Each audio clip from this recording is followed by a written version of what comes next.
la reebaba ayaa aad loo jecel yahay marka haddii qabiilkan la sheego wuxuu noqonayaa qabiilkii wax caadi uu noqonayaa sida quraanka uu sheegayana wuxuu noqonayaa waxaan isku aqoonsano li tacaarafu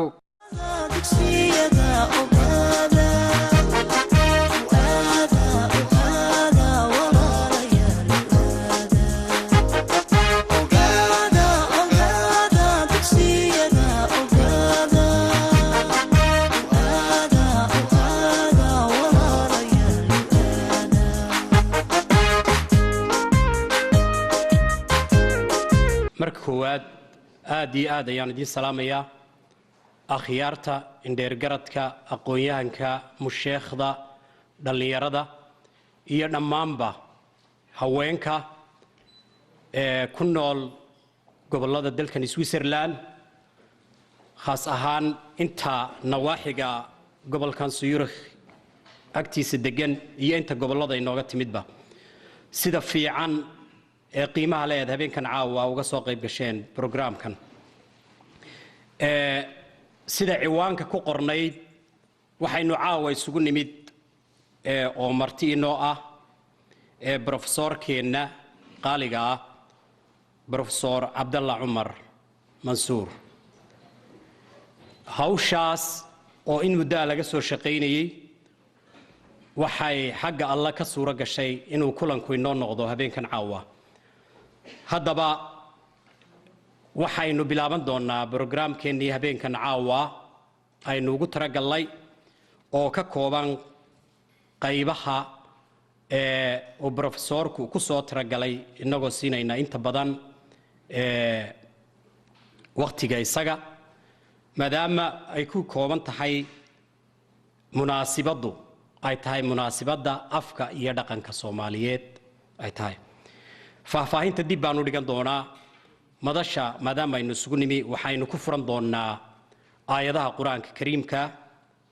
waxaynu furi doonaa walaalkeen sheekh khadar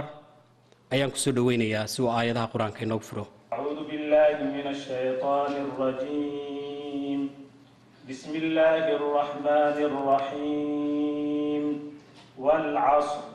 innal insana lafii khusr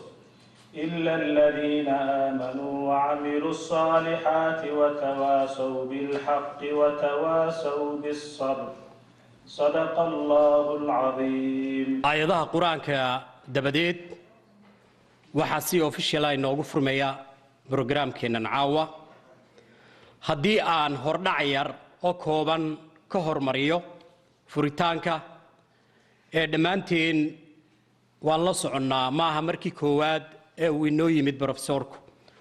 waa markii labaad codsi aan laga dalbaday oo loo bogay raadkii uu ka tagay kulankiisii koowaad dartiis ayaan mar labaad loo codsaday inuu inoo yimaado professorkeena Abdallah Umar Mansour marka laga hadlayo dhaqanka iyo afka waa ashkhaasta ama shakhsiyada farakutiriska ee qaamuuska ama diiwaanka socda ee uu ku lifaaqan yahay dhaqanka Soomaaliyeed una baahan in laga faa'iideysto ku dheeraan maayo anigu kulley taariikh nololeedkiisa oo dhan ma aha mid aan halkan ku soo koobi karo wax kooban waa la inooga sheegi doonaa laakiin sida caadiga bugaagtu qoray qoraaladu sameeyay lagjarradu bixiyay iyo aqoontii jaamacadda heer jaamacadeed inuu ku bixiyo ahaydba waxaynu nasiib u leenahay habeenkan caawa inuu horteena inoo joogo oonu inaguna ka faa'iideysan doono isla markaana ka dhaansan doono maskaxda iyo kolba intii garashada Ilaahay ina siiyay waxa aan marka koowaad ku soo dhaweynayaa walaalkay Abdallah Saciid oo shakhsiga asaga iyo asxaabtiisu ay abaabuleen ee inoo suura galiyay kulankan Allah dabadii waxaan ku soo dhaweynayaa walaalkay Abdallah Saciid dhammaan waxaan u mahadnaqayaa dadkiina ka soo qayb galay waxaan aad iyo aad ugu mahadnaqaa nuqmaal walaalkay Abdallah Umar Mansour oo si sharaf leh noogu yimid meeshaan oo codsigeena naga codsaday iyo inteynaan ka soo qayb gashay runtii caawa aad baan u faraxsanahay saas uma hadli karo marka waadna taqaaniin runtii mahad gaara ayuu mudan yahay isaga iyo ashkhaas kale oo isku hawla inay kulmiyaan bulshada isla markaana programkeennan aan hadda ugu magac darnay martida suyirikh oo kolba aqoon-yahanka musheekhda siyaasiyiinta iyo ciddii aan door bidayno bal inay waxaan laga faa'iidaysan karo ama wax ku laaban yihiin inay noo yimaadaan in badan ayay xilka iska saareen cabdalle waxaan leenahay mar labaad adiguna mahadsanid sida aad dadweynaha ugu mahad celisay iyo profesorka iyo intan ka soo qayb gashay dhammaanteenba waxaan rajaynaynaa inta ay kuwa kaleba inay inoo suuro geli doonaan insha Allah intaas dabadeed waxa aan ku soo dhaweynayaa warbixin iyo taariikh nololeedka profesorka bal in xubno la inooga taabto walaalkay ustaad xaashi yaasiin cismaan السلام عليكم ورحمة الله وبركاته فيد وناكسن لمانتين انت اسكدب waxaa farxad iyo nasiib inoo ah haddaan nahay qurba joogta Soomaaliyeed ee Switzerland gaar ahaan magaalada Zurich inuu caawa markii labaad nala joogo Professor Mansour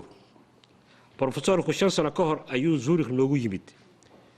waxaan eeba ka rajaynayaa inaysan noqon booqashadii u dambeysay ee Switzerland intaana u gudbin taariikh nololeedka professorka waxaan yani si kooban u dul caranayaa oo wax ka oranayaa afkeena iyo dhaqankeena eeba wuxuu noogu deeqay af hodan ah iyo dhaqan badankiisu ku salaysan yahay diinteena suuban ee islaamka runtii waa laba mowduuc oo aad u ballaaran oo ugu yaraan u baahan koorso 6 bilood ah nasiib wanaagse professorka ayaa caawa inoo soo gudbin doona miidda amaba nuxurka labada mowduuc wuxuu kaloo inoo tilmaamayaa wixii naga khaldamay si aynu isu saxno oo aan uga faa'iideysano wanaaga afkeena iyo dhaqankeena laba arrimood ayaan xusayaa anigoo ka faa'iideysanayo fursadda tan koowaad waxa weeye hodantinimada afkeena nin la oran jiray Richard Burton oo ahaa dhul sahamiye Ingiriisa oo Soomaaliya yimid qarnigii 19aad ayaa Soomaaliya ku tilmaamay dhulkii ama dalkii gabayaaga land of poets waxaan xusayaa runtii oo aan isleeyahay afafka kala adduunka lagama yaqaan luqadeenu waxa weeye waa luqada kaliya oo yani waxyaalo badan laga soo bilaabo ilmuhu markay dhashaan oo loo qaado huwaayada ilaa dadku qaangaaraan ama waayeel la noqdo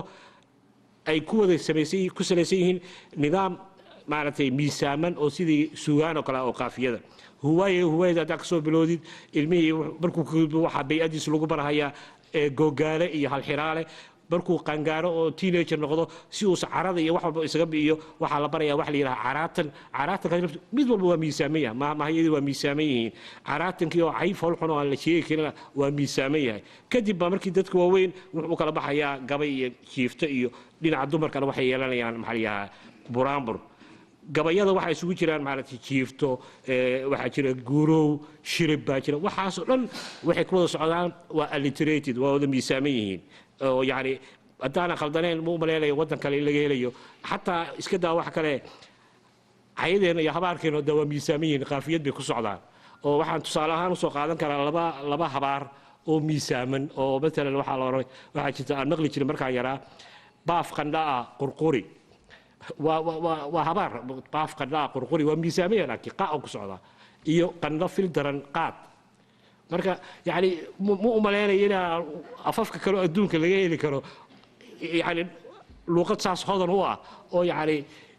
laga soo bilaabay ilmaha huwaayo hooyada ma joogto kabaxkabaa u socotay geedkii habaas dheere u miisaamantahay sidoo kale heesaha markii ceel la shubahayo markii maaragtay xoolaha lala joogo waxaasoo dhan waa wada miisaaman yihiin heesaheena kulli waa saas marka taas intaas baan ka oranayaa qodobka labaad oo inaan wax yar ka ilaalin waxaa weeye waa qoraalka af Soomaaliga Soomaalidu waxa weligeed lagu tilmaami jiray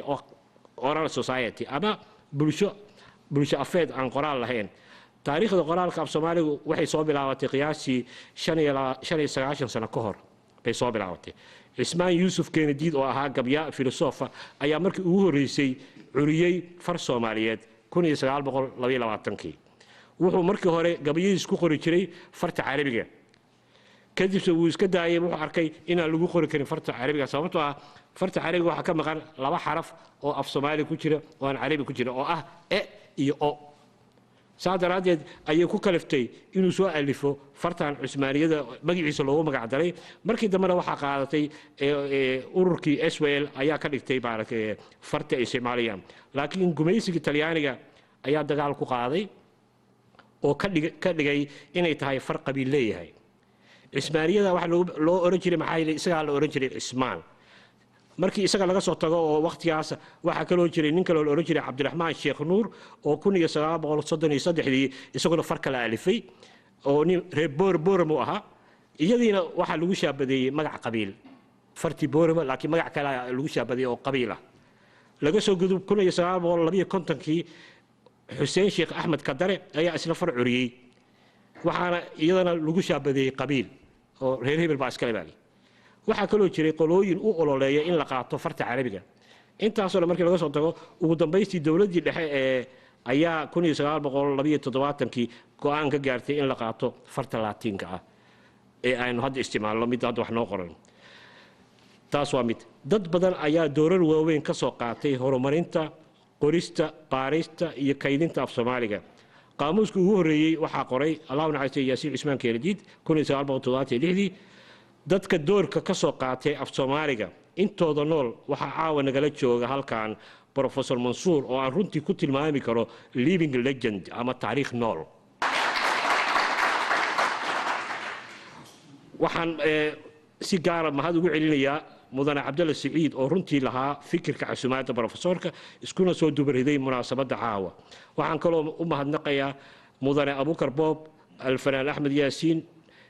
Faarax Yaasiin Cismaan agaasimaha Sahan TV oo munaasabadda darteed Denmark nooga yimid iyo mudane Camow raggaan oo aan la'aantood ay arrinta naga dhicisoobi lahayd ugu dambeystii waxaan soo gudbinayaa taariikh nololeedka professorka professorku jaamacadda ummadda Soomaaliyeed ee Muqdisho ayuu ka baxay 1976 kadibna dalka Talyaaniga ayuu takhasus ku sameeyay wuxuu ka mid ahaa professoradii jaamacadda ummadda Soomaaliyeed ee Muqdisho laga soo bilaabo 1976 ilaa 1999 dalka Talyaaniga ayuu wareegay halkaas ayuuna ka sii waday cilmi baaristii af Soomaaliga isagoo la shaqeynaya aqoon-yahanadii ay hore u wada hayeen hawshaas wuxuuna xubin ka yahay xarunta cilmi baarista Soomaaliyeed ee Università Roma Tre halkaas oo uu bara ka noqday dhowr iyo 10 sano wuxuu qoray qoraallo badan oo ku saabsan afka iyo dhaqanka Soomaaliyeed buugtiisa ugu doorka roon waxa kamid ah mid la daabacay 1981 oo la yiraahdo afafka bahda kushitiga iyo taariikhda af Soomaaliga oo Muqdisho lagu daabacay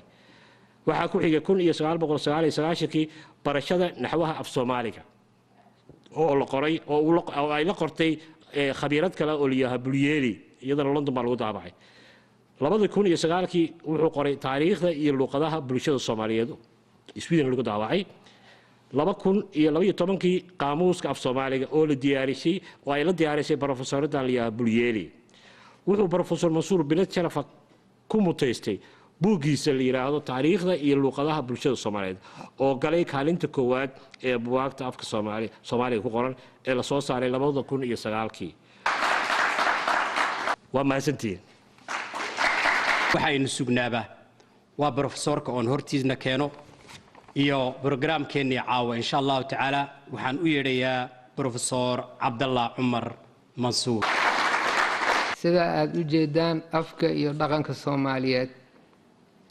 waa mowduuc aad u ballaaran waxaan ka soo qaaday maxaa inaga qaldan jawaabta haddii si degdeg ah aan ku celiyo wax aad iyo aad u badan ayaa inaga qaldan mana soo koobi karo laakiin waxaan diiradda saarayaa qaybta xagga afka iyo dhaqanka anoo siyaasad aanan u weecanayn saddexdan sawir muujinayaan waa geela wuxuu matelayaa reer guuraa ama maxaan ku yiraahdaa reer miyi nooc kastaba ha ahaadeen masaajidkana waa diinta islaamka iyo baabuurkaas ay ujeedaan isagana waa reer magaal. marka 3 dhaqan oo midka miyiga sooyaal oo qadiim ah, kan islaamkana waa mid 500 ilaa 1000 sano haatan laga joogo islaamka, diinta islaamka ay noo timid, iyo midda dowladnimada ama reer magaalnimada ama dowladnimadaba aan yiraahdo muddo maartay nus qarni oon aan maartay inuu soo gaaray.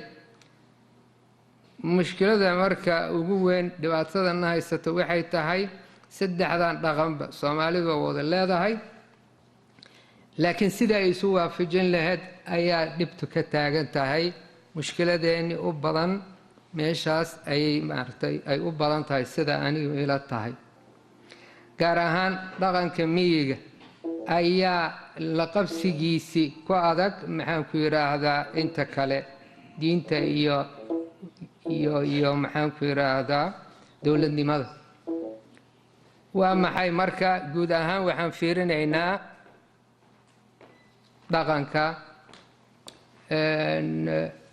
dhaqanku guud ahaan waa maartay hab nololeed ee ummad ama bulshad ay leedahay, taasoo ah aqoon, fikrad iyo maxaan ku yiraahdaa caadooyin, hab diimeed iyo xeer iyo wax la mid ah oo jiilba jiilka kale u gudbinaya iyadoo aan qorneyn. taasaa caado ah. dhaqan sidiisana wuxuu ku salaysan yahay, wuxuu ka yimaadaa hadba deegaanka siduu u yahay iyo xirfadda dadka. miisaan xoolo dhaqatada dhaqan gaaray leedahay, beeraleyda waa dhaqan gaaray leedahay, ugaarsatada sidaas oo kale, kalluumaysatada iyo reer magaalku isku dhaqan ma aha. maxaa yeelay deegaanadoodu waa kala duwan yihiin, howlahoodina waa kala duwan yihiin. marka dhaqan sidiisaba qolo kastaba ha ahaatee labadaas shay ayaa maartay aasaas oo ah. dhaqanadaas aan soo sheegay kulli kama wada hadli karo, waxaan diiradda saaraya waxaan leeyahay reer guuraaga, dhaqankii reer guuraa oo caam ahaan haddii aan qeexno maxaan ku yiraahdaa xoolo dhaqatada adduunka meel kasta ay joogaan, waxaa nimanka anthropologiga baara waxay yiraahdaan waa dad maartay dagaal badan. haddana dadka hilib cunka badanna waxay takhaatiirtu ay tiraahdaa waa carab badan yihiin. sidaa darteed dabeecada raacatadu way ka duwan tahay beeraleyda iyo kalluumaysatada. dhakhaatiir kale waxay leeyihiin qofka waxa uu cuno ayuu dabeecadiisa leeyahay. macnaheedu maxaa waaye haddii miaal xoolaha oo maaragtay dhibka badan leh sidooda dadkoodana ay u dhib badan yihiin, laakiin beeraleyda iyo kuwa kale hilib cunka ku yar waa ka degan yihiin. waxaaba laga yaabaa qur-aanka uu naga celinaya oo uu naga xaramay inaan cunno hilibka doonfaarka. waxaa dhici karta, allahu yaclam, waa sida ani ila tahay, maadaama doonfaarku uu cuno saxaradiisu cunaa, hooyadiisa ma dhaafo. marka boorka ayba yidhahdaan boorku waa wasakh, waa isaga dhan waa wax wasakh ah. marka waxaa cunto wasakh ah adigaa wasakh noqonaya ama dayuus noqonaya. xataa waa aragteen gaalada ma aragtay kuwa waxaa jira hooyadooda guursanaya ama ayeeyadoodii ama walaashooda ama awoowe oo ma aragtay aysantiisa aana dhaafayno. aysan waa taqaanin aanu malayno. marka laakiin halka geela ama ratiga lagama sugaayo in uu ma aragtay hooyadiisi damaco, lagama sugaayo. xataa haddii indhaha laga xiro oo loo saaro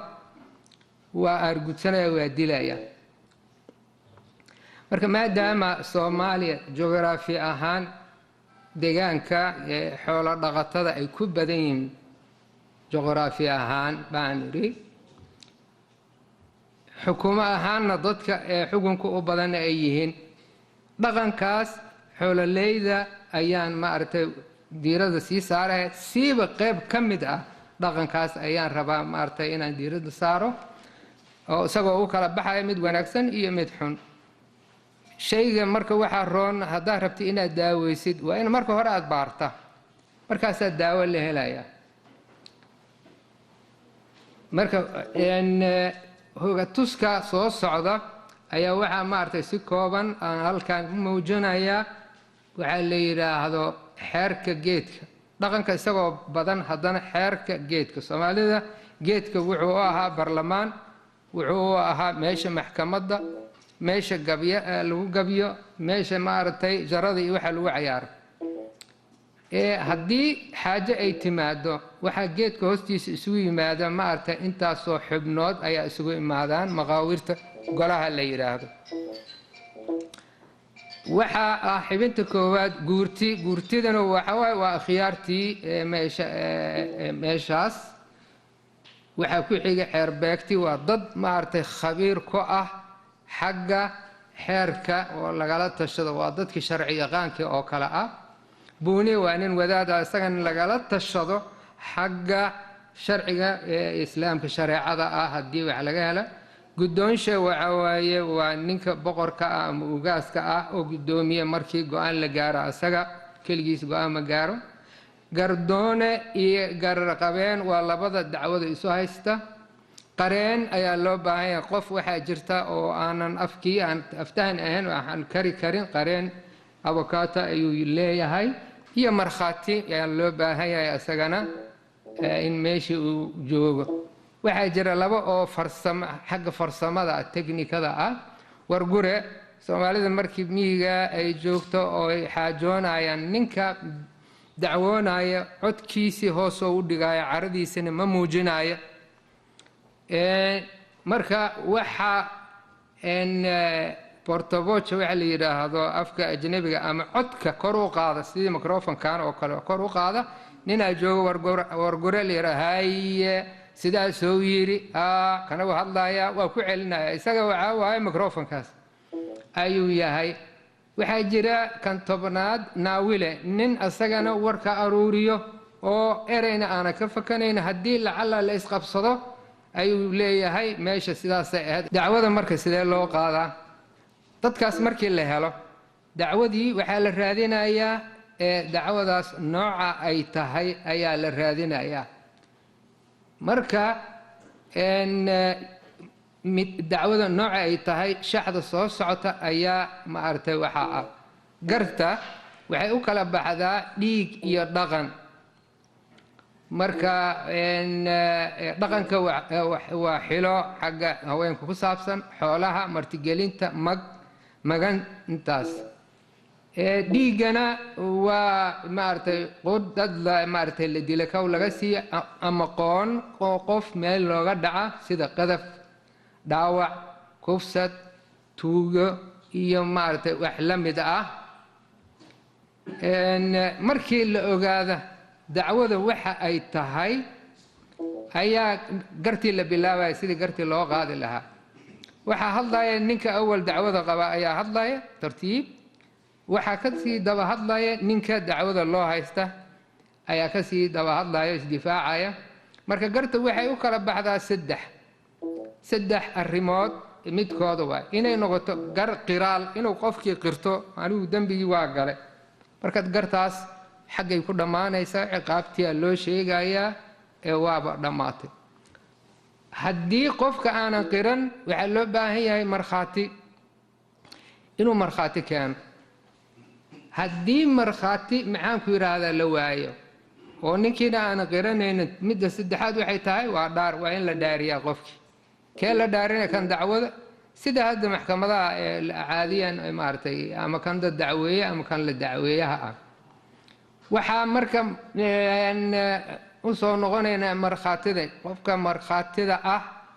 waxaa ka reeban inuu xiriir la leeyahay qofka uu markhaati kacaya. xiriirkaasna waxuu noqon karaa shantan midkood, waa ka reeban yahay, ma noqon karo. naashaye waa mid xiriir xagga hooyada, abti iyo maxaanku yidhaahdaa iyo ina habreed iyo wax la mid ah. lughaye waxa waaye waa wixii xidid ahaan sodoga, seedi iyo wixii la mid ah. laghaya waxa waaye waa nin la masruufo oo ah maaragtay oma magan ah ma geli kara. xigaal waa midka maaragtay xagga waalidka aabbaha ah asagana adeer iyo maxaanka walaal iyo ilmo adeer iyo ma geli kara. xabiib isagana waa saaxiibka ninka saaxiibka isagana markhaati ma geli kara waxa leeyahay waa la duri karaa leeyahay ma ah. qofka marka la dhaarinaya marka ha ahaade kan markhaatida ah ama labadooda kii noqdaba marka waxaan soo qaadanayaa aniga qayb ka mid ah reer miyigoo dhan ma aha waa halle ma wada sheegi kara weli hal gobol waaye laga yaabaa aanan dadka aanan ee tusaale ahaan aan u soo qaadanaya. marka ninka la dhaarinaya marka hore maxay sameeyaan meelaha qaarkood waxaa leeyahay meel inta saa loo goobaabiyo dhulka ayaa dhexdaasaa la istaajinaya gacanta midigna waxaa loo gelinaya dhagax halkaas markaas meeshaa lagu dhaarinaya waxaana la leeyahay xero oodan baad ku jirtaa waxa aad haysana waa dhagax ma dhalo ma dhiiqo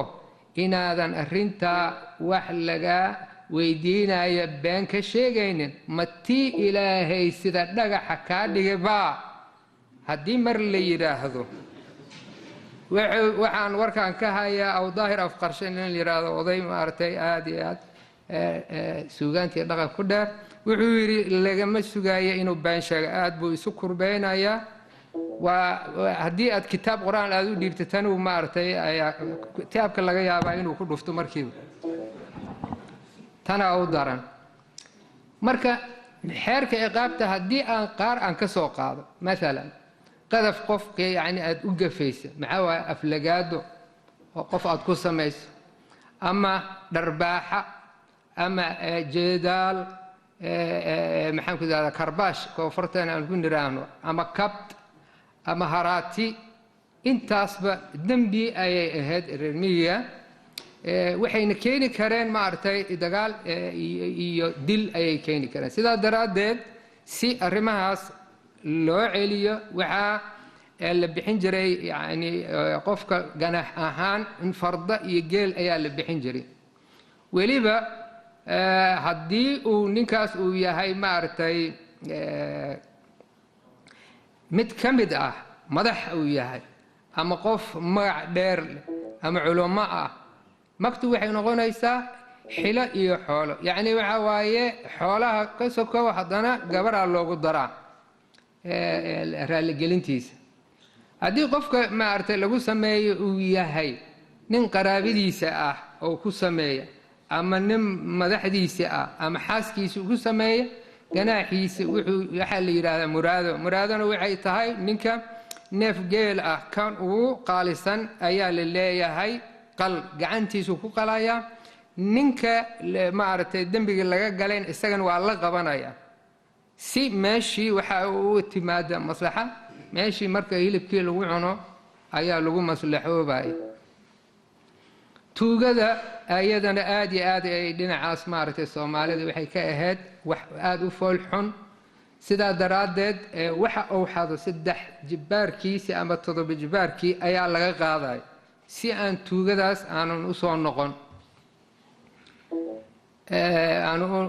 midda kale oo la yaab kale waxay tahay ninka qaraabadiisii waxba lama bixin jirin lama kaalmaynayn tuug tolmale taroox waxaan anoo yaraan maqli jiray haddaad xusuusantihiin inaad odayada waaweyn oo meesha marka tuug looma eexin jiray inta kale waa loo eexin jiray laakiin tuugga marka wuxuu ahaa qof ceebaysan bulshada marka badanaaba waa ka carari jiray meeshaas. soomaalidu waxay ku maahmaahdaa maaragtay mahmaah laakiin waa inaan sheegaa waxay soomaalidu tidhaahaa gows tuug iyo gus macsiyo midna xeer uma lihin macnaheedu waxaa loo leeyahay gus macsiyo wax kale ma ahe waa kufsadka waay soomaalida aad iyo aad ay uga dhowrsanaan jireen maaragtay arrintaas kufsadkana sida tuugii oo kale waaye isagana looma naxariisanayn cidna ma caawinaynin haddii maaragtay waxaa laga qaadaa 5 halaad ilaa 10 halaadaa laga qaadaa oo geel ah cid la bixinaysanin ma lehen marka isna wuxuu ahaa mid ku ceebaysan bulshadaas waa ka cararay meesha martigelinta qiimo weyn ay Soomaalidu lahayd Soomaalida miyiga ma qaadan jirin sahay marka ilaan safar aad galaysid aadan baabuur raacaynin waxaad u baahan tahay cunno aad u baahan tahay oo meel laba beri loo soconayo cunto ma qaadan jirin meel alla meeshii reer Soomaali ay arkaan ayaa maaragtay khasab lagu ahaa in la martigeliyo ciddu kasta ha ahaadee waa la martigelin jiray weliba mararka qaarkood waxaa loo qali jiray xoola ayaa loo qali jiray marka qofkii marti aanan maaragtay sidii la rabay aan u martigelin ama uu soo dhaweyn waayo xukunkiisu wuxuu ahaa inuu wan maaragtay uu qalo wan weyn uu qalo waxaan ku soo dhaweyn doonaa walaalkay abwaan cabdiraxiim talayb si uu bal isaguna qaybta uu ku leeyahay abwaanada Soomaaliyeed maadaama uu isagu meesha joogo uu noogu matalayo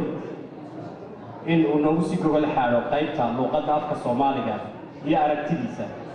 soo dhawow marka horta dadkii dhintay ee noo hiiliyey kuwii qoray iyo kuwii ku dadaalay hadda uu ka sheekeynaya xaashi raggii 100 sano ka hor xilka iska saarayna af Soomaaligu yeesho far qoraala inkastoo hadhow aan su'aalaha raba anigu mid ka duwan inaan weydiiyo professorka aan hadda ka hor dhacaynin oo aan aaminsanahay 100 sano iska daayo kumanaan sano ka hor in afka Soomaaligu qornaa laakiin waxay naga jaahil saari doona professorka bal waxaan rabaa tix yar oo aan ku taageerayo afka kagana hadlayo marka dhibaatooyinkan aan soo hadlay inaan iyadana habsuugaanada idinku soo gudbiyo hada ma sahirarkii murtida gabay hilaadiisa murtihoodana hawraar macaan hadal hufnaantiisa aan holiya tix waa lama huraan inaan u horshaayo aan habeeyo maanta kale hawlgal leeyahay ujeedkaygu waa wali waa hayaan aan la hurahayn hilkii afkeeniya oraa hubinta weeyaane ka hayaan shisheeyaha midkii hagidii weeyaane hab qaraal hogaaniye habahanaaniye dhigaal halabkeed weeyaan afartaas sir doogliya caleen hawrtay u baxeed hogashooda adoo hortay iyo halab karuurkeed habsamaanta dhaqankii hindaa helistii waayelda afar kale hog aan doortay iyo hadalka Soomaaliyeed afku horumar buu doonayaa hawlo loo gala ee higsi iyo hilaal buu rabaa lagu habeeyay habdhacda iyo luuqdu rabaa lagu hanaanshaay hayb iyo dirsooc buu rabaa lagu higaagaayo halqabsi iyo ujeeddu rabaa hoosna loo dayo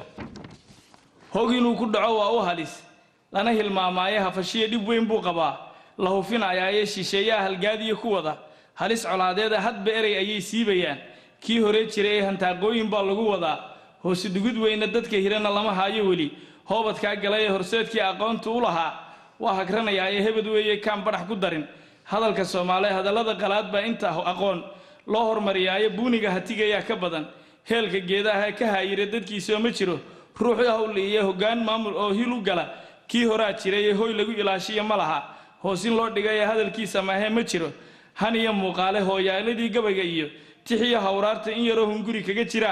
haysa maanta ba amar hor hog weyn gali lahaa hadalka Soomaaliyeed nin kasto hareertaada qabo waa hantida guud ama haanka go waa habkaad u hintinayseen marka waxa jirta Soomaali orax ay leedahay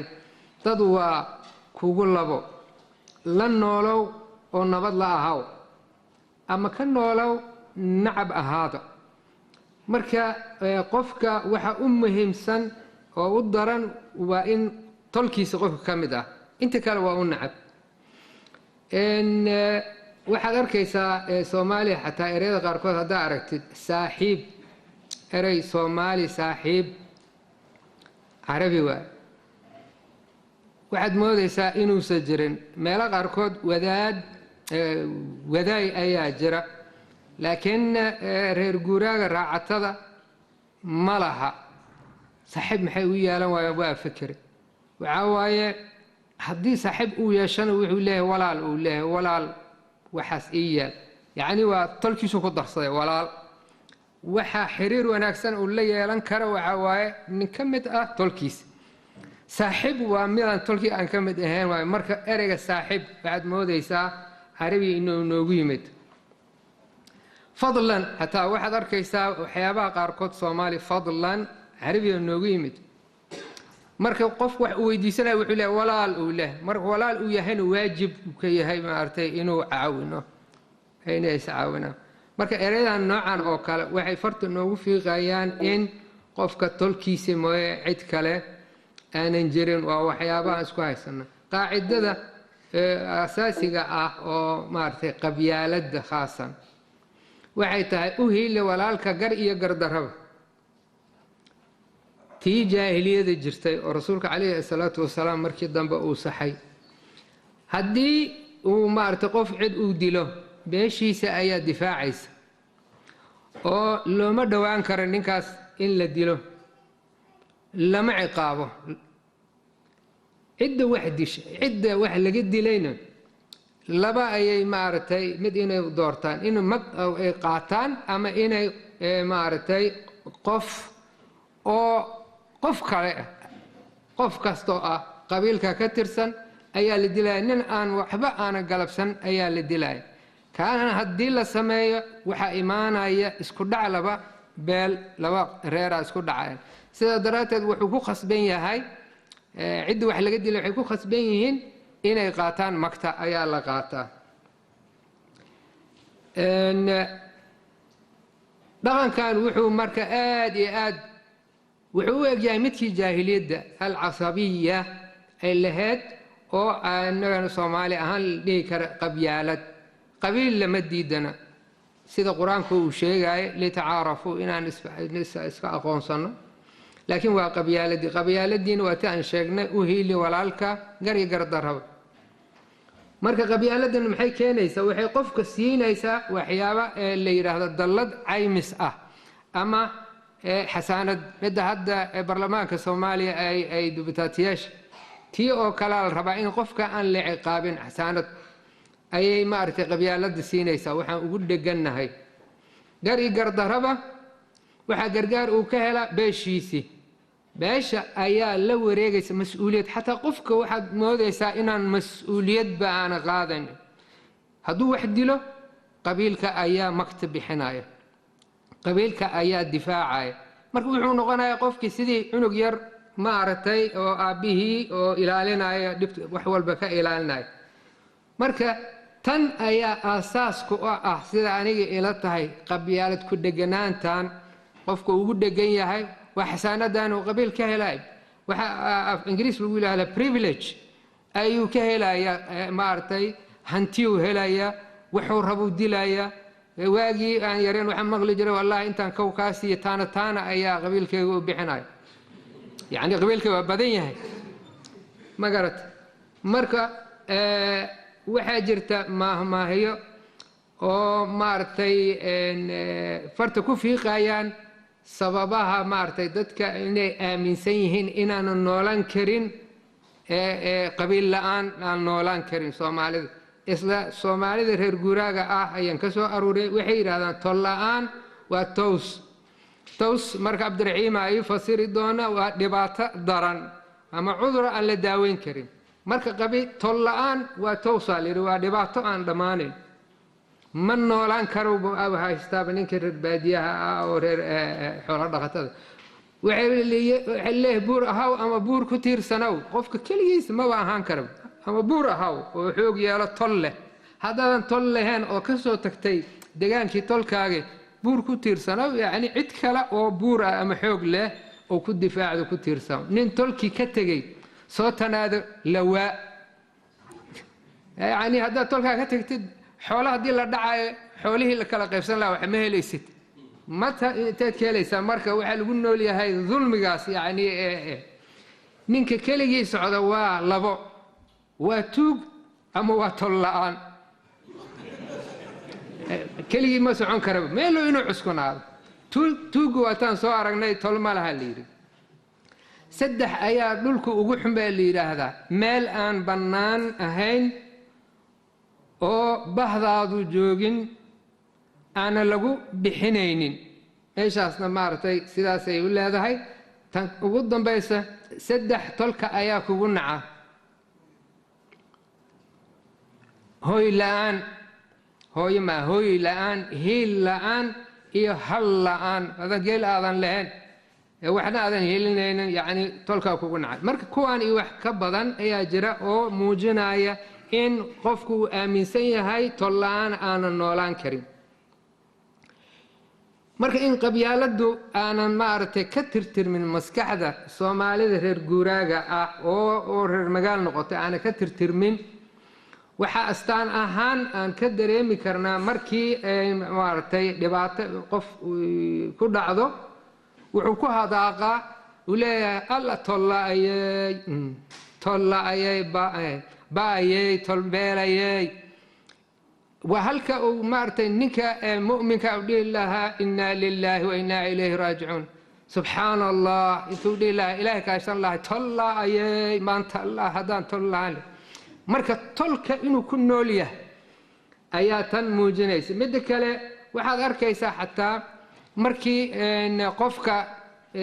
arrin la soo gudboonaato oo keligiisii ahay oo go-aan uu qaato oo waayo garan lahay tolow seen yeelaa buu leeyahay tolow tolkiina lama joogada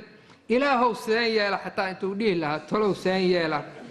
waa arrintaas saasay noqotay gaaladii oo ah masiixiga ah waxay leeyihin oh my god ay dhahaan yaa rabbi ay leeyihin marka inagoo soomaali muslina ah tolka meeshuu gaarsan yahay heerkiisii ayaa taas aad ka garanaysaa marka haddaan soo koobo waxyaabaha maaragtay dulmiga ah ee dhaqanka xun intaa waxaan ka soo hadlaya dhaqanka xun oo ka soo horjeeda nidaamka dawliga ah iyo diintaba ka soo horjeeda haddaan soo koobo dhinaca bidix waxa waaye dhaqanka reer guuraaga ee aan fiicnayn dhinaca midigna waa nidaamka diinta iyo dowladnimada waxa ay ka qabaan kow kan reer guuraaga wuxuu leeyahay qofka wax dila gar iyo gardarro lama ciqaabo oo tolkiisaa difaaca diinta iyo kan madaniga ah wuxuu leeyahay qofka wax dila waa in isaga la ciqaabaa oo mas-uuliyaddiisi qaataa diinta iyo dowladnimada labo diyada qofka ee la dila tolka ayaa qaaraan ahaan u bixiya dhinaca midig diyada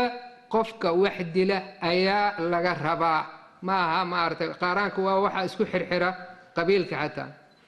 saddex afar waxaa jira gar cadaawe iyo gar sokeeyo xeerarka reer miyiga waxaa jira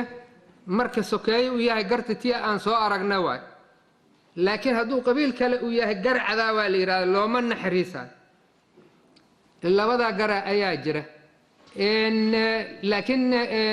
dhinaca midig garta isku mid ayaa maaragtay ayaa loo qaadaa cid kastoo ay ahaato shan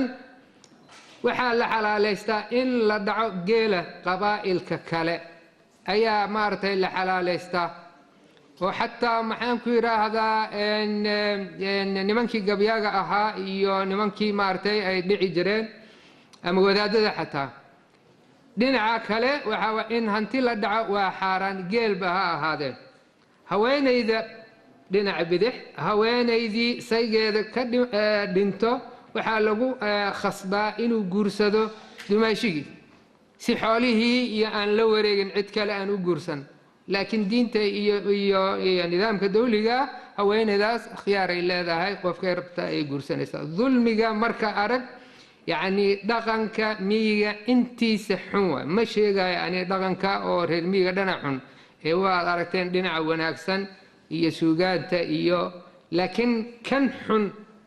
oo aan waafaqi karin dowladnimada iyo diinta mushkiladan haysata oo bilowga aan ku soo bilaabay saddexdii sawir waxyaabahan ayaa u daliil ah waxyaabaha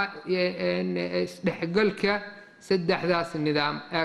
waa kan saddexdan nidaam ayay soomaalidu ku wada dhaqantaa nidaam dawli nidaam diimeed iyo dhaqameed marka saddexdaanba waa la wada leeyahay laakiin waa la kari laayahay sidii la isu waafajin lahaa weliba midka si fiican midna si fiican looma haysto haddana haddii kii miyiga la haysan lahaa oo soomaali 25 sano maaragtay lama dagaalami lahayn geed hoostiisa la tegi lahaa maaragtay si uma la yeelaa kii oo dhibaatada kaasna lama haysto shareecadii markay timidna waa tii hadatee ka taro dibi dhal oo diintii la isku laynayo tii dowladnimana lamaba yaqaano maaragtay waa ka daran marka arrintaas ayaana maaragtay ayaa inta badan loo aaneyn karaa burburka Soomaaliyeed sida aniga ila tahay waay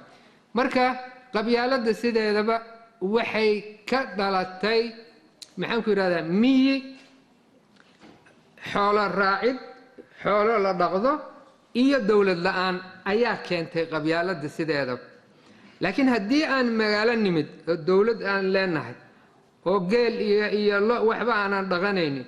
oo maxaan ku yiraahdaa baadiye la joogin beled la joogin dhaqankaas ma ku maartay habboon yahay waaye in magaalo lagu dhaqmo horena waxaan u sheegay dhaqanka sidiisaba wuxuu ku salaysan yahay deegaanka iyo waxa dadka maartay xirfadooda ay tahay haddii wixii dhan ay isbedeleen qabiilkan lagu dhegan yahay ama qabyaalada lagu dhegan yahay masad bursi iyo xasaanad baadantu ay tahay miya qabtiisa wanaagsan lama bahayo si fudud ayaa maartay faraha looga qaaday laakiin qaybtiisa xun ayaa Soomaalida meel kasta ay joogto Yurub ha joogto ama meel deegaan kasta ay joogto kii qaybtiisa xun waa kan qabyaalada waa kii ayaana maskaxdoodii marna aan ka tirtirmaynin taasoo u horseedaysa cadaalad darro dawlad haddii cadaalad ay dhowrto Ilaahay waa u gargaara gaalaba ha ahaatee haddii cadaaladda aan dhowrin Ilaahay uma gargaara muslimba ha ahaadee tanna waxa u daliil ah dawladaha reer galbeed oo gaala ah oo u hormareen waxay ku hormareen waxa waa cadaaladaas oo horay culimada ay u sheegteen taas marxaati u ah marka maxaa xal ah warkayga waa bad in dadka la dhiso waa mudnaanta koowaad horta ayaa ah xagga aqoonta barbaarinta suuban oo kala sooci karta xumaanta iyo samaanta haddii dad aan la dhisin dal kaliya aan dhisno يعني ومد خسارة له مثال وحن سو قادنا dadka taariikhyahanada ah waxay yiraahdaan Shiina waxay leeyihiin waxay sameysteen waa dad xadaara fog ay lahaayeen Yurub iyo Carabta ayaga ka horeeyay xadaara lahaayeen marka waxay sameeyeen darbi dheer ayay sameeyeen darbigii Shiinaha la yiraahdaa oo 3 qarni miilaadiyada ka hor ay sameeyeen maxay u sameeyeen weerarka badan Mongolia ha ahaa weerarka badan lagu hay ay waxay rabeen inay iska difaacaan darbi ay sameeyeen marka waxa la sheegaa qarnigii koowaad marka ay sameeyeen gudihiisa 3 jeer ayaa weerar baan lagu qaaday inteena laga galay darbi lama soo marin albaabka weyn ayaa laga soo galay maxay sameeyeen rashwaysiiyeen dadkii albaabka joogay marka darbigii la dhisay intaas rafaad loo maray si fudud ayaa maartay inta looga galay sababtoo ah ma dhisin dadka darbi ay dhisan marka kan waa darsi fiican oo marka hore waa in dad la dhisaa dadkaas dhisaya marka darbi iyo wax u taro maxaan ku yiraahdaa ummadda haddaanan dadka la dhisin waa dhibaato aan dhamaanayn marka waa in dhaqan magaalo oo suuban maartay inaan yeelano oo iska maartay iyadoo la ilaalinayo diinta iyo dhaqanka Soomaaliyeed ee suuban iyadoo la ilaalinayo waa in dhaqan magaalo aan yeelanaa maadaama deegaankii iyo hawshiba ay isbedeshay reer galbeedka inaan ka qaadano wax alla wixii suuban oo waafaqsan diinteeni iyo dhaqankeeni waafaqsan marka dhaqanku waa la kala ergadaa waa la kala qaataa waqtigii rasuulka calayhi salaatu wasalaam waa tii maartay nimanka Bershiyanka ay ka qaateen maxaan ku yiraahdaa xeel dagaal ninkii Farisiga ahaa Salmaan الفارسي oo khandaq godkii uu qaday marka waa la kala qaataa dhaqan wixii waxtar aan ka hor iimaaneen Soomaalida sida qabyaalada ay ugu dhagan tahay uguma dhagana dhaqanka qaybtiisa wanaagsan oo aniga aan halkaan aan ka soo wada koobi karin uguma si fudud ayay maartay dhaqanka dhinaca wanaagsan ay Soomaalida u dayacdaa haddii aan ka soo qaado mowduuci Cabdiraxmaan oo kale waa tusaalo waa afka hooyo oo ah shaygu ugu muhiimsan ee midaynayo ummad waxyaabaha oo ummad midaynayo oo maartay lagu faani kara waxay tahay maartay in la daneeyo afkaaga aad danaysid waa midka dad midaynayo ma aha diin muslimiin diin haddaad tidhaah dad badanaa la muslim ah haddaad tidhaah maxaan ku yidhaahdaa waxaan midaynaya maxaan ku yidhaahdaa dhaqanadina waa kala duwan yihiin haddaad tidhaah waxaan midaynaya maxaan ku yidhahdaa qaabka dad badanoo soomaali u egaa jira oo etoobiyaan iyo oromo ah marka laguma salayn karo shakliga iyo diin iyo dhaqan laakiin waxyaabaha midaynaya waxay tahay waryaa qofka hadduu ku yidhaahdo khalaas inuu soomaali yahay waad garanaysaa sida maaragtay ay soomaalida isku aqoonsato markiiba marka afka waa waxyeeladiisii waxaa ka mid ah iyadoo badan oo cabdiraxmaan si fiican ugu taagtaagsaday waxaa waaye in la darajeeyo darajo iyo sharaf lagu raadiyo af shisheeye in lagu raadiyo taas waa waxyeelada afka baabi'inayso markaas ayaana afkii laga faanayaa lagana xishoonaya ku hadalkiis haddii marka tusaalooyin oo aad u kooban aan halkan aan idinka muujiyo mithaal inta aanan ingiriiska iyo talyaaniga iyo waxaan noo imaanin af carabiga aad uu noo saameeya af carabigana waa waxa aan walaalo nahay af carbeedkii af soomaaliga waa laba ilmo adeera linguistic ahaan ama cilmi afeed ahaan laba ilmo adeera ah midna midka kale kama imaanin wax badan aan wadaagnaa laakiin taas micneeda ma aha in erayo af soomaali sida cabdiraxmaan si fiican uu sheegay aan ku bedelno erey carbeed sababta maxay tahay waxay tahay adigu waxaad isu haysataa inaad liidato oo markaa af carabiga marka aad ku hadashid inaad sharaf yeelanayso tusaale sideetameeyadii jaamacadda ummadda soomaaliyeed annagoo maaragtay markaas aan rabnay inaan furno kulliyatu alluqaat ama faculty of languages waxa lagu yidhaahdo ayaan rabnay inaan aasaas magacaan u yeelnaan nidhi marka aniga iyo koox waxaan nidhi kulliyadda afafka aan dhahno marka dadaa naga hor yimid war afaf waa maxay kulliyadda luqadaha dheh عربي ما هو اللغة هذا أفف ما تهايو يعني فيري أفف وأفك وكان أصلي حتى قرنيسا أف صومالي لا لكن لغة صومالي وهذا المديت أفك هوية لغة هوية ما أفك هوية وأفوا معنى كلام هياشة مركا بالإهانة أسأله ويحوري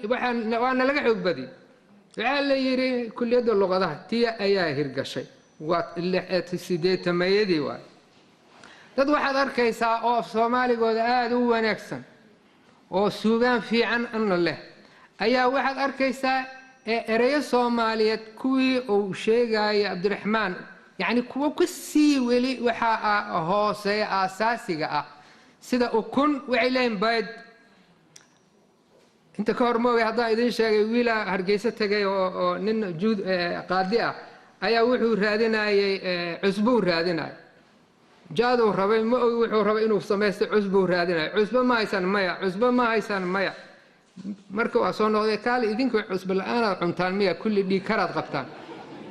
markaasaa mid oo reer waqooyi oo xamar tegay yiri maxaa tiri waa cusbo cusbo lama yaqaana milix dheh waaye markii dukaanka ugu horreeyay markuu tagay milix ma haysan haa waa kan waa marka milix carabi waa لكن عصبة أف صومالي أنا أنا ندورين يعني وقوي أف صومالي كأبونا أكسن لغة الله يفسح النحو أهانا أنا اعتراف صنع لكن حقيرات دا أرك ملح باد وردرك إسكا غسال يعني أنت اللي لا إسكا درك إسكا غسال أيا للية مركا أنت وحا كتسيسا بيت الماء مسقول لما ديه كرب بيت الماء عربي بيت الماء aad leedahay marka ereyada oo kale waxay ku tusayaan isliidid oo yaani qiimo isu yeelid in carabiga markaa ku hadlayso markaan dambena haddana la gaaray burburkii kadib af ingiriisiga asagana banaanka soo baxay markuu arkay af soomaaliga in la duugay oo wax lagu qori jiray wax lagu baran jiray wax maartay aha afkii lagu adeegsan jiray maamul iyo waxbarashada midkaan abud soo eray oo u soo baxay bad banaan markaas waxaad arkaysaa 2016 commissionka la sameeyay 2016 electionkaas ma lagu guuleysana I don't think inaan lagu guuleysana marka ninka af Soomaali uu ku hadlay miyaa markuu leeyahay commissionka maaragtay doorashada وما وسكي يراهد جودي قد دورشة شوف يعني كوميشن هدو يراهدو يعني شرف واي ما قصدي لكن إن سومالي ويدي قرما سوق شيء سوري أما قرما سوق شيء أنا قا 2009 كان سوق عليه أرهب يراهد لبكون إسقال محاجر الصومالي ما تيران لهين ما أرتكوا لبواكي أساسي هو تيران وحياة أفف كل وقت قنصنا وحياة تيران يحبناها جركة مدح وحيابها واي تردي السويمت برنا أنا رأسي أما ماي هيد كيجا أيا وحاء أيا إيماني سيدا أنا مركان أن رايت جريء ومركي دمبنا مارتي أن كوميونيتي جيت جريء ووعي جريء كليا عن صومالي حتى أنهم كدروا دبي دلوعة واي واحد أركيسا قردي تي في يدو مارتي أفكي سحلها وحن حسوسنا BBC ده مركا قفك أف إنجليز وسوقلية waxay sameyn jireen waa sixi jireen Soomaali sidaas ay dhigi jireen marka ay isku day jireen inay saxaan laakiin TV wax sixi lahaa oo Soomaaliga ah bal magaceedood fiir SNTV Somali National TV waa kii Soomaali u jooga xamar u taag markaasa loo waa macni TV-gi qaranka Soomaaliyeed Home Cable afkaas wuxuu yahay Home Cable Royal TV aga sii daran Universal TV Somali Channel أنا مدنا أنا ندورين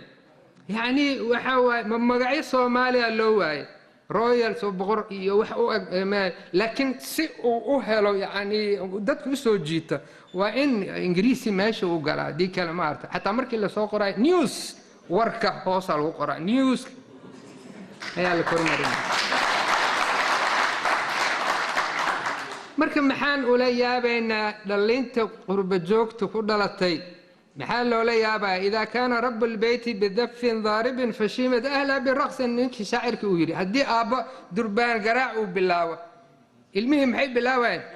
inay ciyaara marka aabihi haduu leeyahay commissionka maanta yaala aniga maartay transparency ila ma aha waxaan hadii aan iraado wiilkii maxaad ka sugaysaa sidaa darteed dhaliirta waxaan arkaynaa inay ka xishoodaan ingiriiska ma ogi agtiina meelo badan waxay ku xishoonayaan inay ku hadlaan afkooda hooyo ama ay ka faanaan waxaan TV mar aan ka dhageysanayo aan maqlay la leeyahay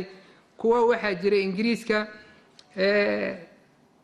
marka ay arkaan qof ku hadlaya af Soomaali haduu nin yahay war waa faarax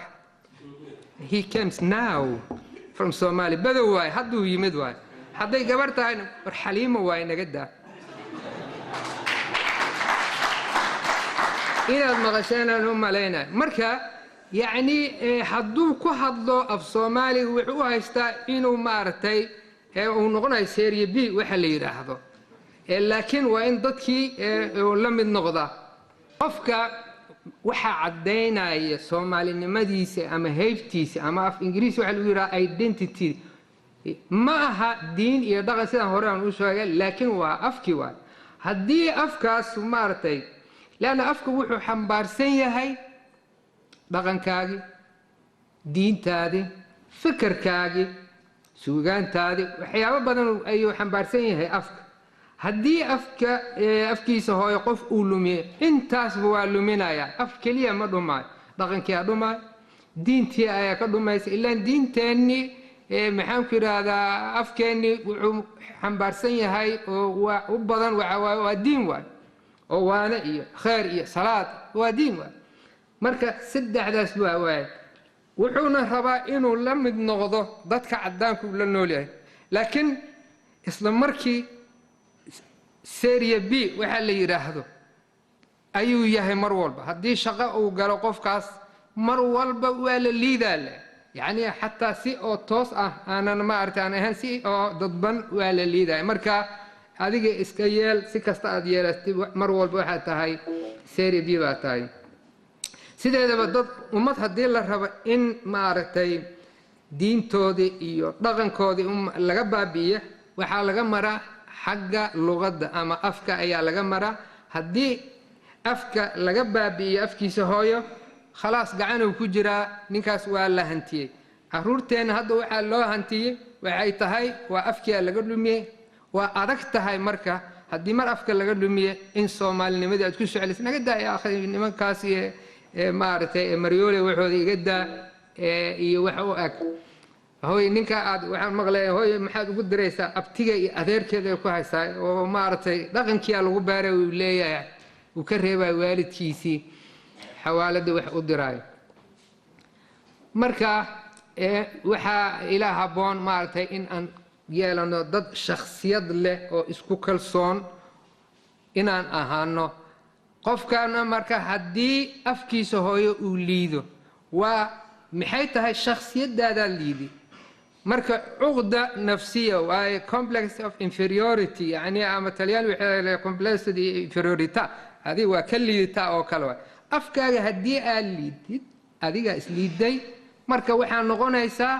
dadkaasaa toosan oo waxaad noqonaysaa dameer dhaan raacday ayaad noqonaysaa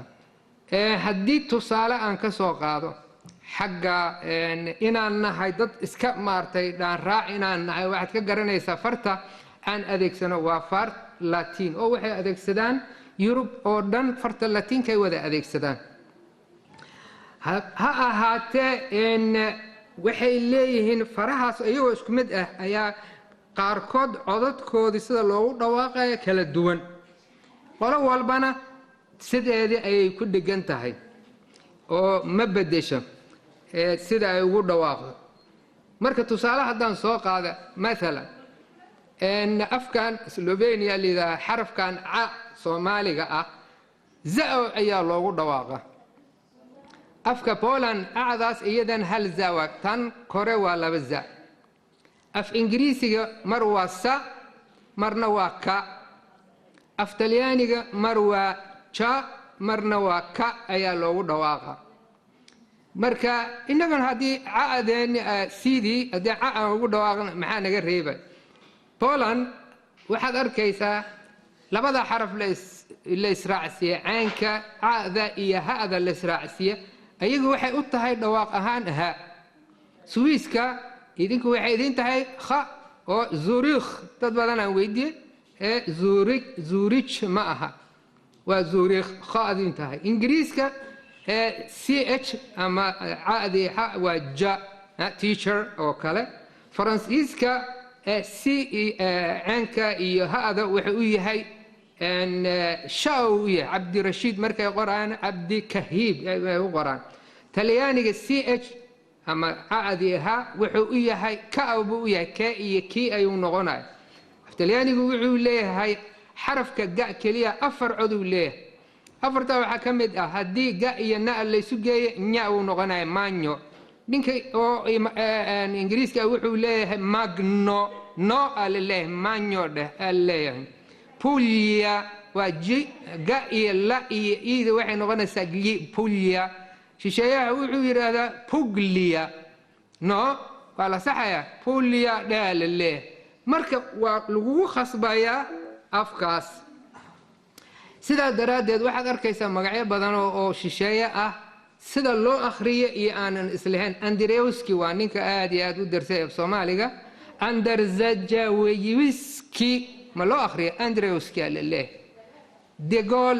degoulle aan u akhrin lahayn degol ayaa la leeyahay schwid new york stockholm balse ay u qoran yihiin sidoodii ma bedelaan shisheeyaha ha u yimaado ama cid kale laakiin bal eeg magacyadeena hadda waay marka aan soomaaliya aan joogno nuur xuseen cabdirashiid tusaale magacan iska soo qaatay far soomaaliga ku qoran ninkaas haddii uu tago dalka talyaaniga wax la mid ah muxuu noqonayaa nuurtii labadii hal ubay noqotay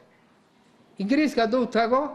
noor aa loo qoraya faransiis hadduu taga nouur aa loo qoraya waa loo qoraya marka xuseen arag inta sida isu bedelaysa xuseen sidaa ah marka haddii qofkii soomaali oo magaciisii maxaan ku yidhaahdaa sidaa loo qoro documenti kugu qoran nuur soomaali ah oo dhalashadaadii maaragtay waxaa kugu qoran haddana dalka aad ka timid nuur ama si kale ah koo kale isagana nuur si kale ah dalkii aan la tagno waxaa leeyahay haddii sharci uu jiro oo nidaam la raacayo waxaa leeyahay adiga kee waay waad ogtihiin yurub haddii magacyadaadii hal xaraf ay isdhaafsan yihiin safaaradaada aad soo hagaajiyaa lee lagaama yeelayo hal xaraf ma ogi iswiiska hadduu indhaha idin maaragtay ka qabsanayo annaga agteenna hal xaraf lama ogola marka laakiin innaga kuweena waxaa waaye magacyadeeni sida la raba ayaa laga dhigaya yaana ka dhigay waxaa waaye dadka aan namartigeliyey ayaan ka dhigay annagaana ka bilaabaynaa baasaboorka soomaaliya markii laga bixinaayo cabdalla waxaa leeyahay abdalla umar mansuur ayaa loo qoraaya maaragtay xaggaaba laga soo bila maxay u yeeleen bannaanka haddaad tagtid cabdalla ma karaaya oo maxaa kaa galay bannaanka iyagaba maaragtay kugu khasbaaya marka haddii maaragtay haddii arrinta ay saas tahay inagu maxaa inoo diiday marka in aan magacyadeena aan ku qorno habka farta af soomaaliga hadday khaldaan oo u yidhaahdo abdalla no cabdalla waan leeyahay oo farax no faarax sida ayagaba ay u saxaan annagu waa raaligelinaa sida ayaga ay rabaan iyagana waa inay teeni maartay sideen ay u raacaan oo aan leelana shakhsiyad isku kalsoon aan yeelana aanan noqonin haddii adiga aan isqiimaan ninku qiimeynaa male maxaa yeelay waxaan leeyahay ilaa isku faraanahay farta ay adeegsadaan annaga waa adeegsana ayagaba maartay farahoodii siday rabaan ay ugu dhawaaqaan annagana keenu inaan ku adkaysano sideedaba cid maaragtay far marka la qoraayo looguma talagalo shisheeye in la fududay ee dalka cidda maaragtay ummaddaas loo qoraayo ayaa loogu talagalaa si ay u fududaata markii inagu mana fahmin waxaa waaye waxaan u fududaynaynaa maaragtay shisheeye maxaa naga galin marka farta af soomaaliga ajnabiga isagana waa inuu u dhooraa sidii annaga aan u dhoornay laakiin haddii annaga aana dhowrin yaana dhowraay waayo dhibaatada kalena haysata xagga magaca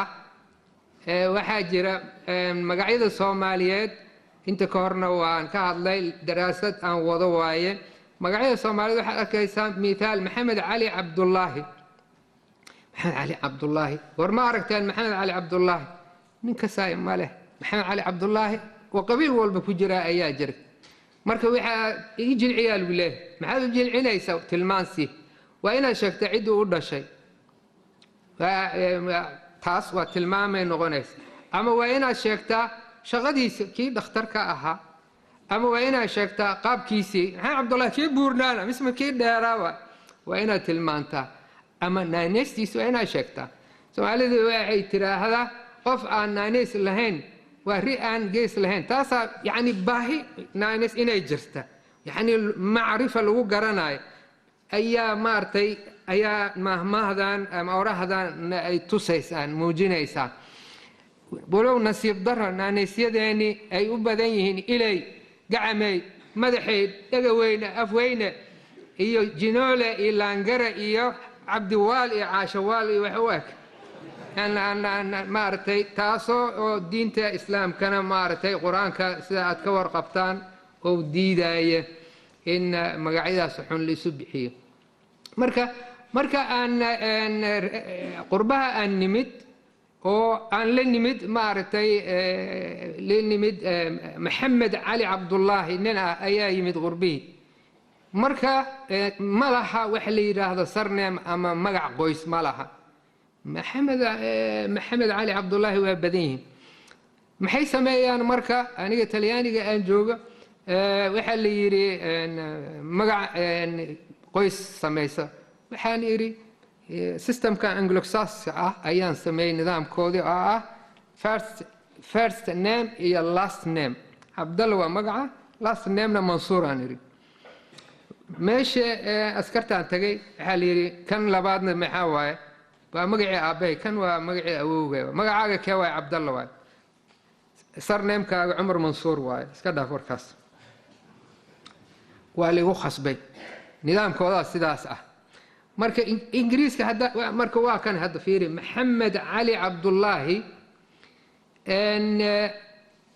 oo soomaaliga ah markuu tago UK maxaa la leeyahay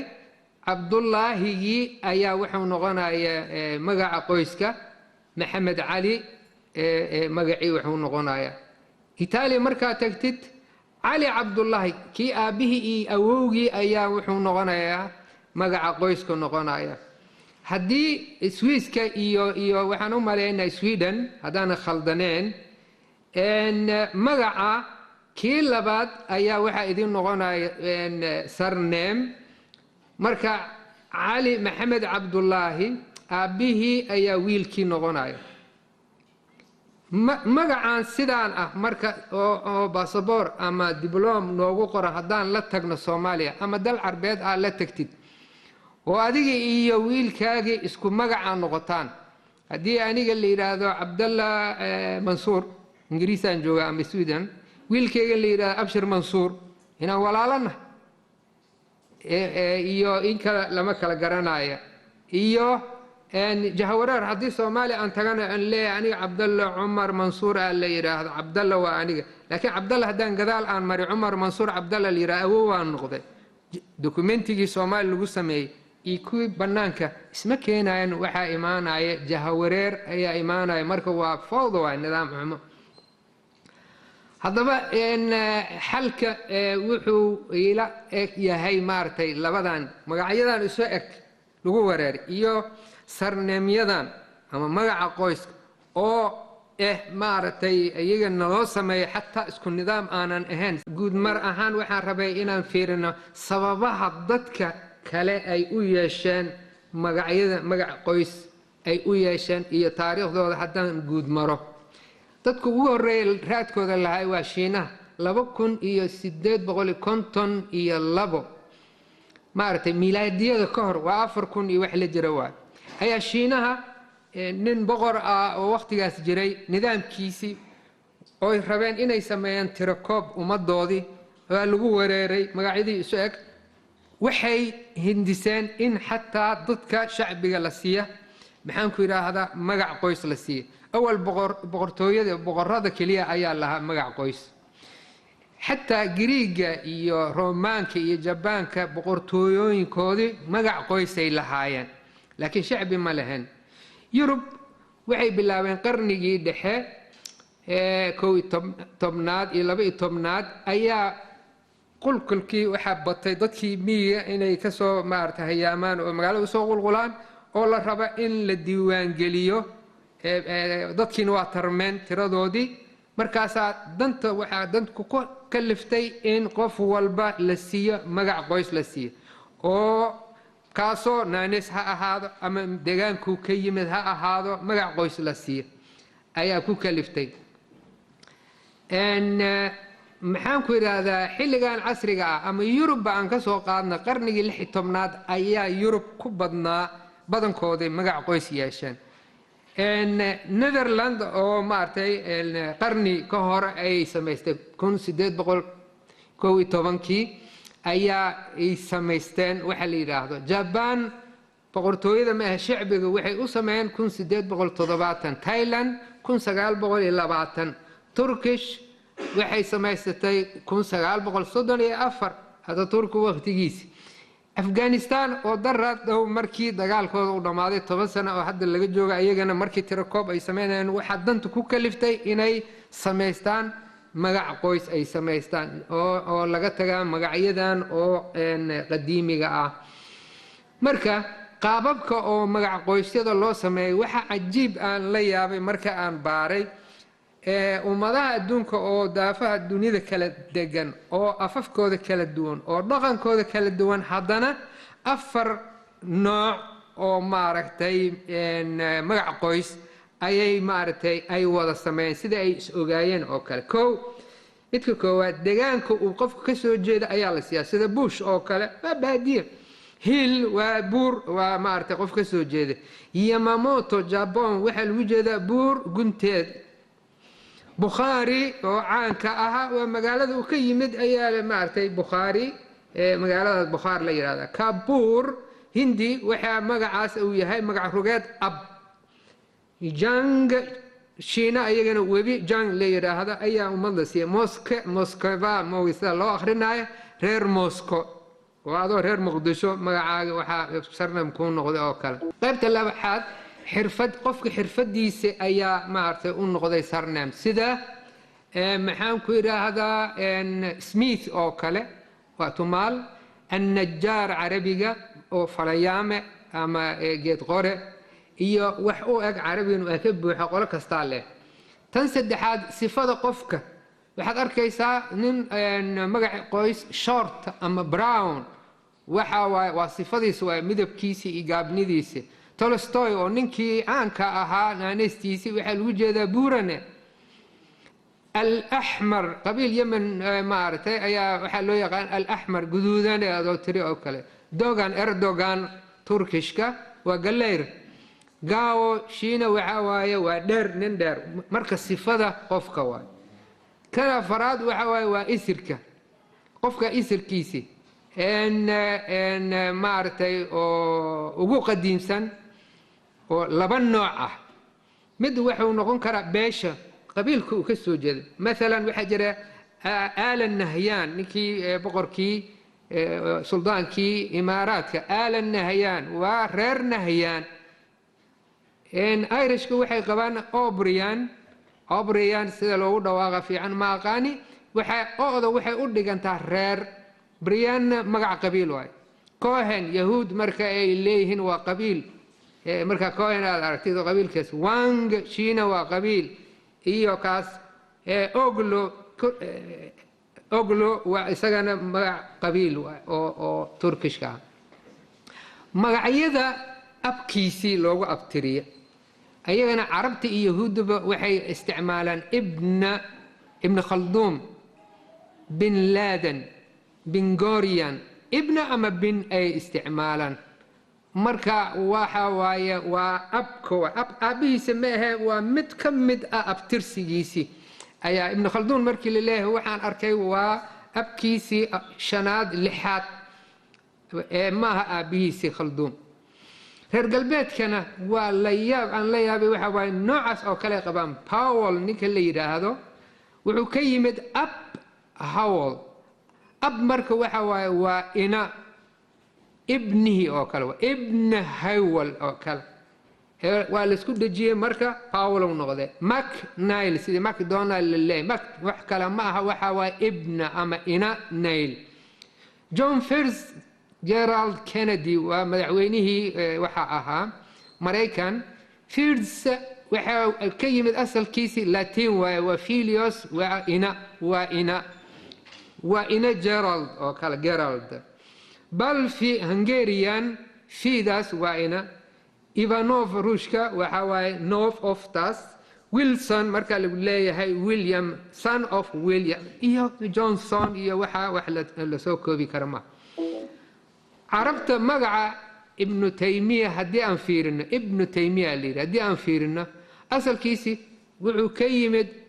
معرتي انت أحمد بن عبد الحليم عبد السلام بن عبد الله بن كان قدام بي تيمية واي مركا كي قدام بي على صار قابتي لاست نيم يو كالوا قال الله محمد يعني علينا مقعيسينو ابن تيمية reer galbeedka waa la mid Irishtan ugu daran sida carabta oo kale ayay abtirsigoo ay u lahaayeen maartay oo waxay isticmaalayeen halka oo ina ama ibna ab ay dhaayeen maxay dhigi jireen laywalin ab daflin ab labab ab mujada sidii ibna oo kale markii dambe waa soo koobeen laywalin ab gruferd ay ka dhigeen haddana waa sii kooban waa dheer yahay loonaaliin abti waxaa lagu bedelay s oo gadaal loogu daraayo waad aragteen reer galbeedka s ayaa u wada badan maartay gadaal loogu daraayo abki s lagu bedelay marka meeshii marka waxay ku tusaysaa in magacyadan xataa reer galbeedka sarneemyadan ay ku faanayaan wax kale ma ah sida kuwii carabta oo kale oo maaragtay magac oo ab ayaa maaragtay lasoo koobay maanta madaxweynayaasha waxaad arkaysaa faransiiska François Hollande aan u jeedno asalkii wuxuu yahay François Gerald Georges Nicolas Holland marka abtirsigii waxa la soo qaatay Holland ugu dambeeyay François waa magaciisi Bush George Bush George Herbert Walker Bush inta dhan waxay muujinayaan magaca qoyska inuu ka soo jeedo abtirsiga haddaba maxaa inoo diiday anaga inaan ma artay aan yeelano magac qoysya sida carabta iyo reer galbeedka ilaa abtirsi waa leenahay qabaa'ilkan isku leenahay qabaa'il magaciina waa leenahay maxaa inoo diiday inaan magaaleyno oo magacyadeeni magaca qoyska marka wuxuu noqon karaa magaca reerka aan ka soo jeedno ama wuxuu noqon karaa abtirsiga nin walba abtirsi uu leeyahay hal magac oo qariib ah oo yacni aanan badnayn baxsashadiisii in la soo qaado oo maaragtay ku darsada ama naanees fiican inuu yeesho waa xalismi lahayd arrintan مثلا هذا فيري مقعيدان سدحدان مقع محمد إبراهيم ورسمي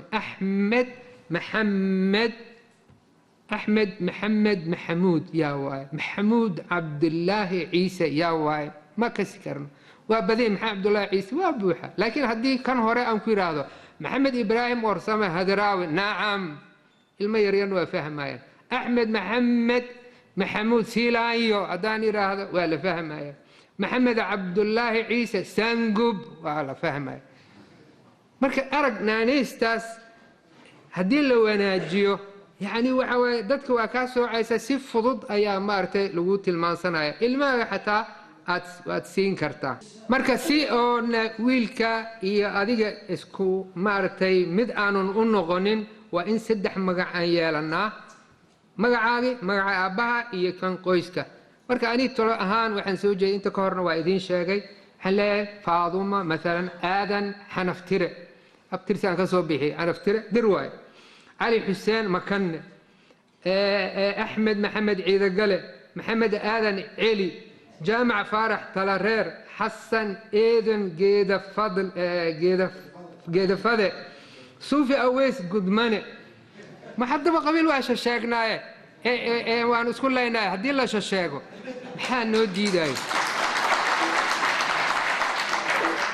habkan haddaan yeelno waxay noqonaysaa hal dhagax afar shimbir ku dil maxay tahay waxa waaye midda koowaad magacyadii isu ekaa ayaa kala baxaya tan labaad magacyadii oo nala siiyey sarneemyadii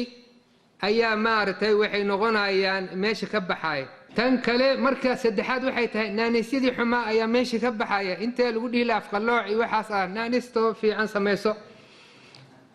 tan afaraad waxay tahay waxa caadi noqonaya magacyada qabaa'ilka oo hadda bariyahan banaanka la soo dhigay awal waa la qarinay waana la isticmaalay 60 sano dawlad aan qabiil ku dhisnaan ma jirin mana la sheegayo oo mamnuuc ah hadda waxa waaye annaga kama muuqana baarlamaanka aniga waan ka maqanahay waaye qabaa'ilkii banaanka la soo dhigay marka ani arrintan waxaan u jeedaa inay tahay wax oo afkishay lagu yiraahdo positive wax faa'iido leh in la sheego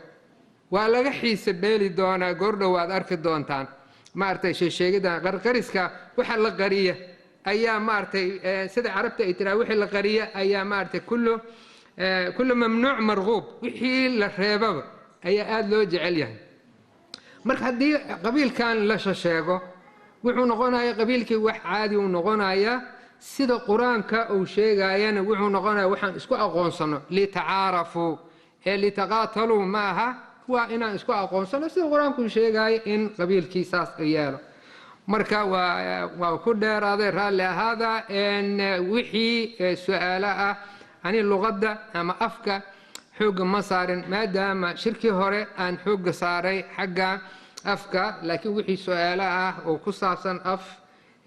dhaqanka dadka qaarkood ayaa maartay iga faradhu dhuubanaa jira laakiin intii tabarteeda waa rafanaya waxaa jirta in badan baa isku tacalujiyay inaan ogaado bal afka soomaaliga iyo da'diisa maadaama adigu tahay nin khabiir u ah markaa ma jirtaa da' la yaqaano oo afkeena uu leeyahay oo la odhan karo ilaa cimri intaa leeg buu jiraa qiyaas ahaan xitaa dad badanna waxay inta badan sheegaan marka laga hadlayo soomaalinimada isinkeeda laftirkeeda inaanay dadka soomaalidu cimrigoodu aan da'doodu weyneyn afkan waxaa lagu sheegay inuu da'diis weyn marka waxaan rabaa inaan ogaado si aan isugu dheeli tiro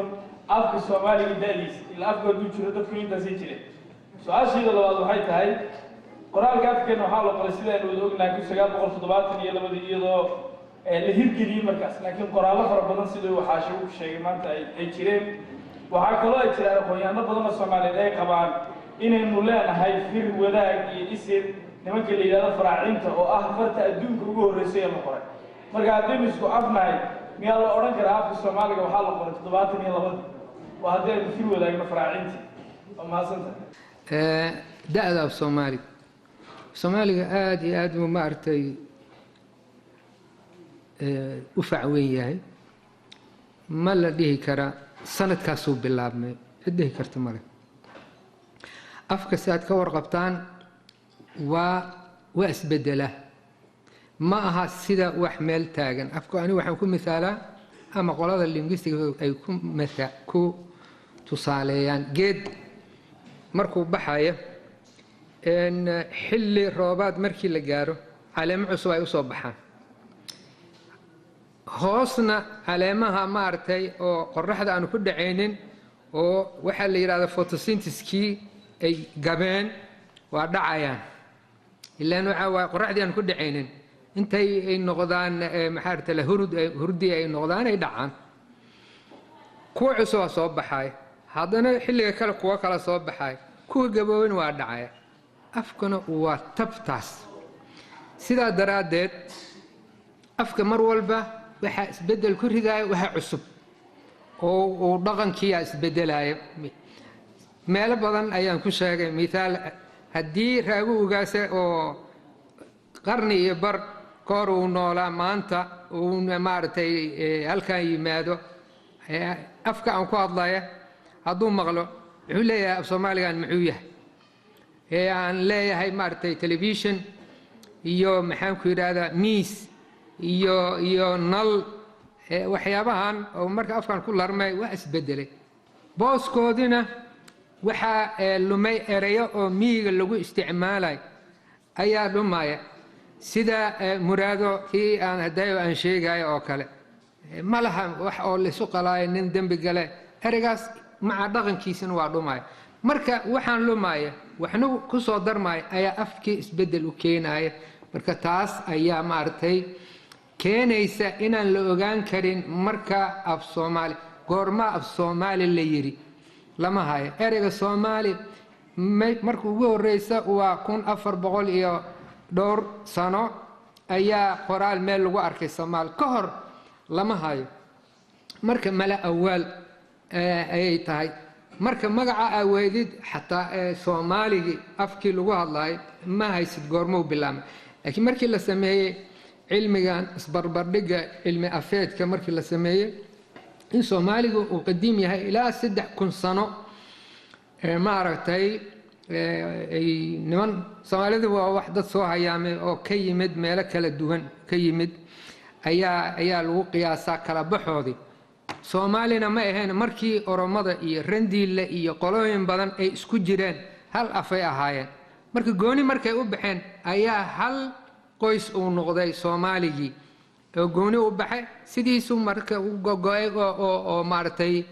uu sameeyey waxa la yidhaahdo tatawur uu sameeyey oo isu bedelay ma hayno tan faraacinada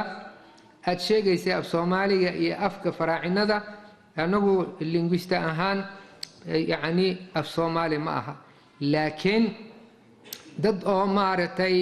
dhinacaas kor wax ay ka eegayaan ama ereyo ay arkeen af soomaali waaye oo iska caatifa laakiin scientific ma aha cilmiyeysan soomaaliga iyo faraacinada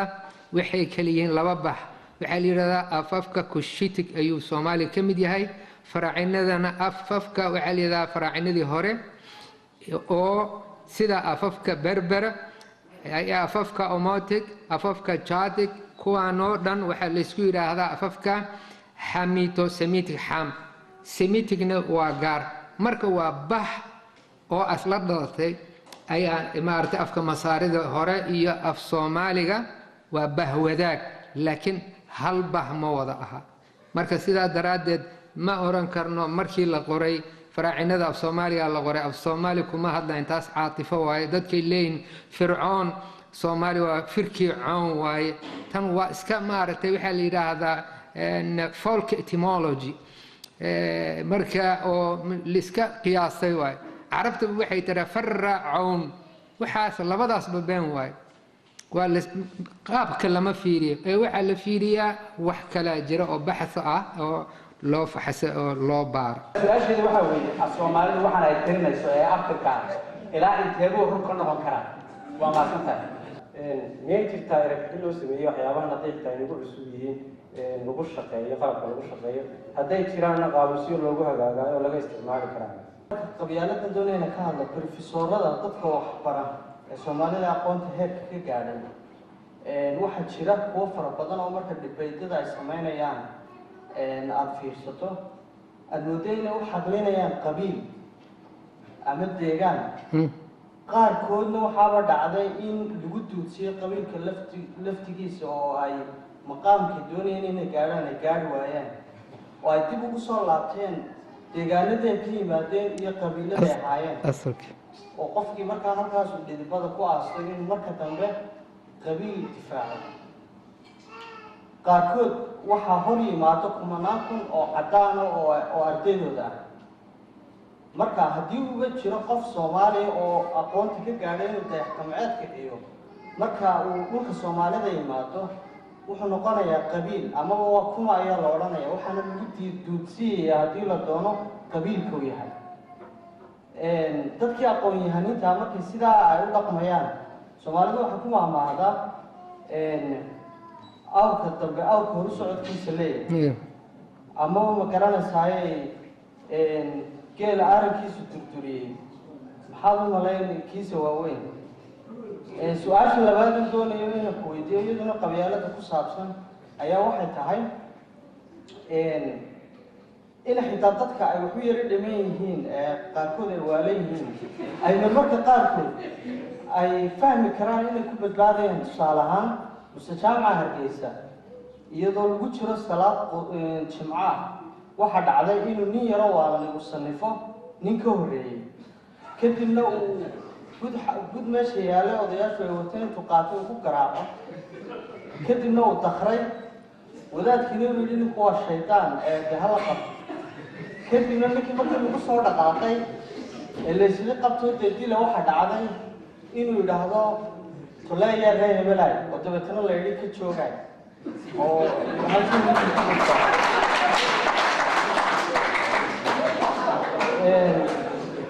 marka dadkii waa laasaasay u garanayaan xitaa qabyaalada in lagu dinko in lagu badbaadi karo sheekh cali abtirsiga waa ani buugan ka qoray waa mowduuc aada u ballaaran aan halkan hadda ka jawaabi karin abtirsiga af soomaaliga laakiin isagoo kooban waxa waaye waa wax laysku rakabee waxaad arkaysaa abtirsiga soomaalida 3 lakab ayuu leeyahay kor waxaad arkaysaa caqiil binu abi aalib ilaa soomaali laga gaaro soomaali ilaa laga gaaro 10 waxaad arkaysaa magacyo oo maaragtay aan soomaali aanan ahayn haddana 30ka dambe qaybta dambena waxaad arkaysaa magacyo cabdullaahi maxamed faarax ayaad arkaysaa kuwa dhexe waa magac aan soomaali aan ahayn walaa carabi aan ahayn maaragtay oo wada taqaaniin markii aad leedahay wacbuudan ama aad leedahay kombe ama aad leedahay yacni magacyo soomaali aan la garanayn marka waa wax laysku rakabay badanaana inta aan soo aruuriyay waxay gaarayaan ilaa 30 ilaa kuwa ugu badan 40 waayo marka kadib kan oo aadan galay horta nabi aadam u galay kaas tiro kuma jira nabi calayhi salaatu wasalaam waatuu yidhi yaan la idhaafsinin ilaa cadnaan maadaan marka kuwaas tiro kuma jiraan laakiin kuwa gaarsiinaya ilaa cali ilaa meeshaas ayadana fara ku jirtaa oo waxay u baahan tahay buugga hadduu goordhow soo baxay insha allah ayaad ka bogsin kartaa abtirsigaas ma aha wax oo maaragtay rasmi ah ma aha qolo walba waxaas waa leeyihiin axmed wuxuu yidhi ereybixin ereybixinna waa la sameeyey laakiin ma wada dhamma markii af soomaaliga la qoray maxaan ku yidhahda guddiga af soomaaliga waxay sameeyeen ereybixinay sameeyeen wasaarad walba ereybixinay samaysay wasaaradda difaaca ereybixinay samaysay caafimaadka waxbarashada waa la aruuriyey iyo maamulka guud iyo ereybixino oo ah maadooyinka sayniska ah geography iyo xisaabta iyo waxaas waa loo sameeyey ereybixino ah waa la sameeyey marka iskoolaadka laga dhigaayo waa jiraan ereybixinadaas anigu waa aruuriyay wax alle wixii hore loo sameeyey waa aruuriyey laakiin kama helaysid maanta combyuter iyo internet iyo waxaan casri walba soo baxay waqtigaas ma jirin kama helaysid laakiin haddaad geshid maxaan ku yidhaahdaa google haddaad geshid cabdalla cumar mansuur aad qortid oo aad qortid haddana diiwaanka buugga diiwaanka ereybixinta waxaad helaysaa wixii oo aruursan ma qorin aniga wixii aan aruuri waay collection waay marka waa laga yaabaa inuu ereyo qaarkood aad ka heshid laakiin ha sugin maanta kuwa casriga laptop iyo kama helaysid haddaan usoo gudba maxamed cabdi qabiil waa tan haddayo aan sheegayo waa yacni waxyaabaha na haysta soomaali dhibaatada ugu weyn na haysata waxa waaye waa maskaxdeena ma bedelmin laakiin shaarkii iyo maaragtay garawaatigii waa qaadanay guryihii nalkii wixii waa qaadanay laakiin inta ma qaadan weli qaybtii haddayo aan sheegayo qabyaaladda ayaa maskaxda noogu jirta kii wax soo bartay PhD ama professor uu yahay markuu dalkiisu ku noqdo waxa waaye qabyaaladii ku jirtay oo wax yar intay ka tirtirantay markuu meesha tagay deegaankii ka xoog badiyey markaasaad arkaysaa oo dadkii ay jiiteen iyadoo awalba aana dhammaan ayaa haddana cawskii dib u soo baxay marka qabyaaladda maskax waaye maskaxda ayaan maaragtay dhibaatada naga haysata tan aad sheegaysadna waxa waaye xataa culammada soomaalida hore u tiri fiqi tolkii kama jana tago maarta fiqi waa ninkii diinta yaqaan oo xaqi iyo baatilka kala bixina ayaa isla soomaalidii xoolo dhaqatada ayaa ictiraafo ay leeyihiin maaragtay la jiifiyaa bannaan la joojiyaa bannaan ayay leeyihiin marka haddii aan fahmay su-aashii ugu dambeysay waa mid maaragtay chronic nagu away hallow sahla umureen كلمة شيبس يعني المريض كعانك بلاد عربي بيجر وعقد شيبس من يقال ما هي هذا كلمة شيبس يعني الله غدا يعني ساميتي شبي حاميتي ساميتي حنا سام إنه يهاي حامي إنه يعمل marka labada saamiti ee ku hadlaan xaamid ee ku hadlaan ina oga noosha okay laakiin waxa way su'aal oo ka kooban laba Soomaalida ama adduunka xalkiisa hada babay walaalkii ee soo dhinaas mu qofay ma fafay ma fafay ma horeeyay mise babay adduunka la gooyaan Soomaali ahaan Carabiga laba shuhur Carabiga waxaa mara أنا ما هذا الشيء ما أحد وحدي أنت عم المحمد باوش كان كيلو. أوكي. ومركي لبعض هل كان موجود مع دكتور بروفيسور وهو ذا فرين وهو ذا سومالي كنا مجالين أنها كنا هل كان أيوه ذا وجددا وظهر الله الصومالي أما أفقه هويه waxay tahay annaga afka Soomaaliga waa ku hadalnaa laakiin caruurteena inaan barno way fariinta oo asaga wado bal isku daya idinka inaad abuurisaan caruurtiina iskoolaadkana furtaan wixii gobolkan ku saabsan macallimiinta anaga xataa lacagihii iyo waxyaabihii la siin lahaa annagaa raadinayno waana la helaya waayo gobolka ayaa had iyo jeer la warsada war wiil iyo aabbihiisa loo kala turjumaayo hooyo iyo carruurtooda loo kala turjumaayo idinka aragnay weynaysa dhaqanku maadaama uu sii baaba'ay dad iyo dibadba seebaan ku badbaadin karnaa dhaqankeena suuban ee soomaaliyeed aada u boobsiyo saalim shibis macneed ma aqaani meeshuu ka yimid labo saam iyo xaam waa ilmihii nuux iyo yaafid saddexdoodii marka saam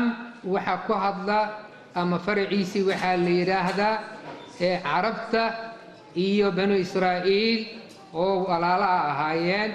afsaamay ku hadlayaan xaam waxay yihiin masaaridii hore soomaalida kushiitigada berbera dadka la yidhaahdo tuareg iyo meelaha ay degaan kuwaas ayaa faraca ay ka dambeeyaan tan aad tiri mafafaay meeshuu ka yimid ma aqaani taas cilmi mali alif la kordhaway alif hoos dhaway waxaa tarjumay la yidhaahdaa allahu yaclam yuusuf kowneyn ayaa maaragtay alif la kordhaway oo soomaaliya lahjad kastaba ha ahaatee isku mid alif la kordhaway alif la hoos dhaway alif hoos dhaway taas waa ka baxay tan dhaqanka saan uga baxaynaa ninka ugu dambeeyey sida keliya aan looga bixi karo waxa waaye mas-uul koowaad waa hooyada in maaragtay ay ilmaha af soomaali guriga kula hadasho aabbahana gacan ku siiyo la baro guriyaa lagu bari karaa ma aha iskool keliya iskoolkana waa dhammaystir waay guriga waa in lagu qoraa sida dadka qaarkood noodach in guriga lagu qoro oo lagu khasbo inuu ku hadlo af soomaali lagula hadla hooyada taasaa maarka